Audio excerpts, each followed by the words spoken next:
Mount Tinnemaha. This is the high desert home of one of the few Tule elk herds in California.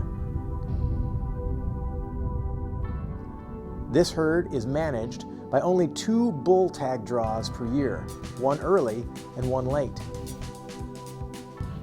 If you are lucky enough to get a tag, you will have the whole zone to yourself. A friend of mine, John Carnell, was one of the lucky ones. I had the privilege of joining he and his son, Logan, and his grandson, Johnny, on this epic hunt.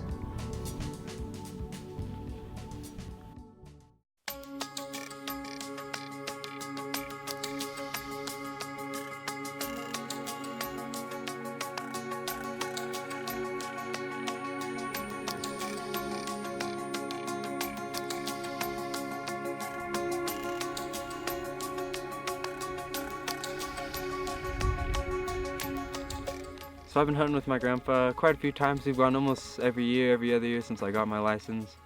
We did a good trip up in Bodie Hills where I got my first buck. And we've done numerous trips in Bear River, a couple overnighters and a few day trips, and then this trip. Well, I was raised by a hunter, and that's what our family does. And even as a small child, it just didn't make sense to my dad to be doing much else in October, September, November, those times.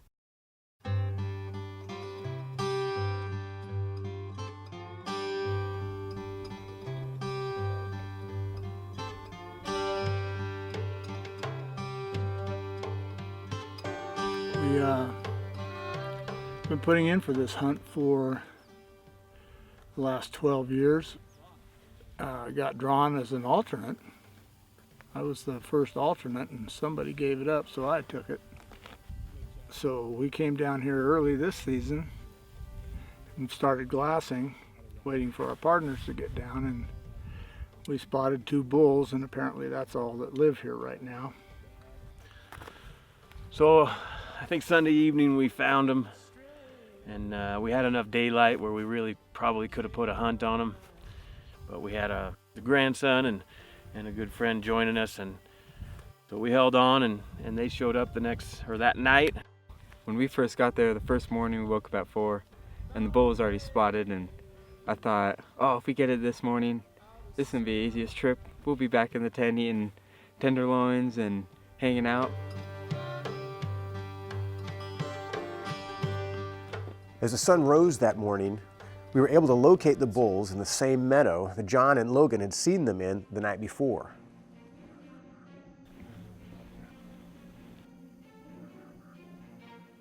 Around 8 a.m., we watched them bed down in the saddle of a high ridge. Due to the swirling wind and their location, it was nearly impossible to get closer than around 400 yards. Before we could move into a more advantageous position, the bulls got up suddenly, giving John a brief opportunity to attempt a long shot. He decided to take it.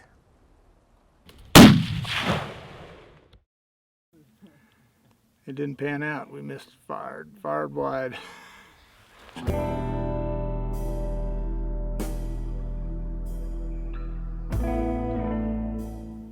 I was thinking, oh no, what are we gonna do now? Like, we're never gonna be able to see it again. And elk can just travel. They can go a long ways. We spent the next couple days searching morning and night.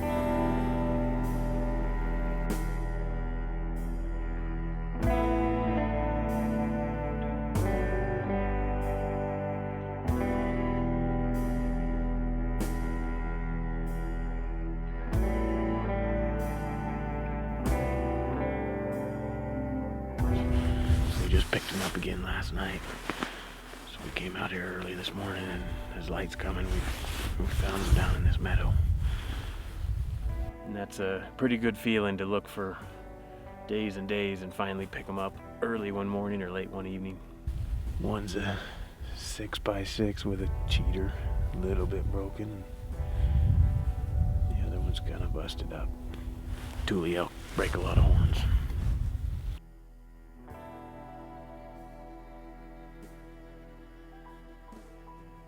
As excited as we were to relocate the elk, they appeared restless and on the move. They were pretty smart, and they picked us up from, I would say, a mile off. So we kicked these bulls and got them going. We were watching them, and they were deciding to really move out of the country, so we chased after them and ended up not getting the nice rested, peaceful shot a guy would like. While John and I attempted to get ahead of the bulls to try to ambush them, Logan and Johnny stayed on the ridge, tracking the elk's movement.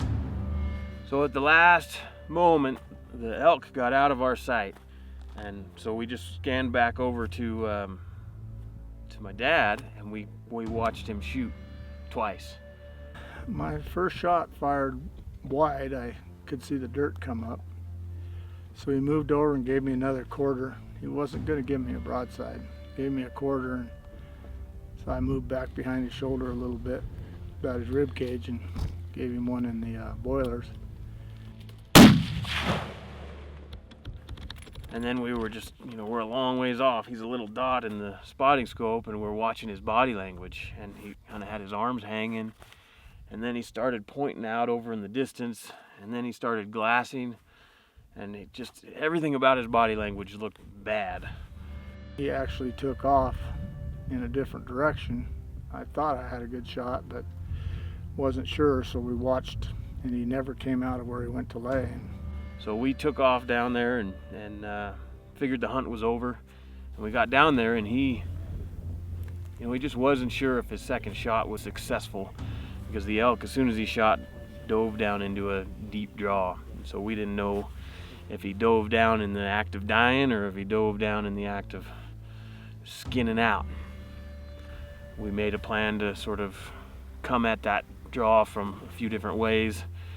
And you're not knowing if a 450, 500 pound animal with 41-inch antlers is going to come out of there upset at you or not.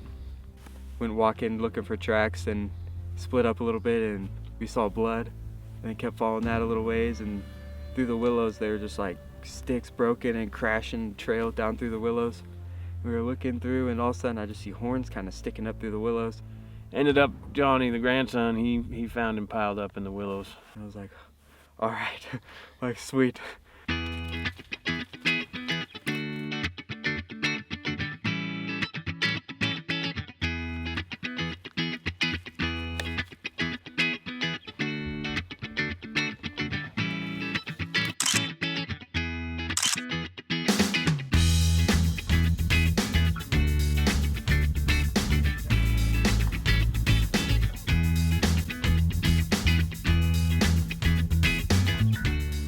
All in all, it was a great hunt in beautiful country.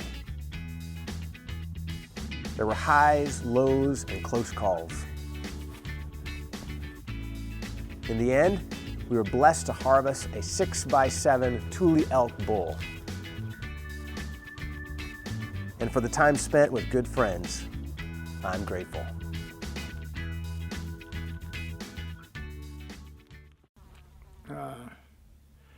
It worked out all good. We tried them tenderloins last night, and it was yummy.